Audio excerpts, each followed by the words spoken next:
سیدنا ابو ذر جندب غفاری رضی اللہ عنہ روایت کرتے ہیں خاتم المرسلین صلی اللہ علیہ وسلم نے فرمایا من اغتسل یوم الجمعہ فاحسن غسلہ، جس نے جمعہ کے دن غسل کیا اچھے طریقے سے غسل کیا، وتطہر فاحسن طہورہ، پاکی حاصل کی اچھے طریقے سے کی، ولبس من احسن ثیابہ، اور اپنے کپڑوں میں سے سب سے اچھے کپڑے پہنے، ومس ما كتب اللہ له من طیب اہلہ، جو میسر ہوا وہ خوشبو استعمال کی،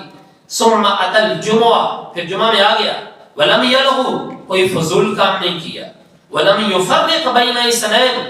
دو بندوں کے درمیان گھس کر بھی نہیں بیٹھا، یعنی دو بندے جڑ کے بیٹھے ہوئے ہیں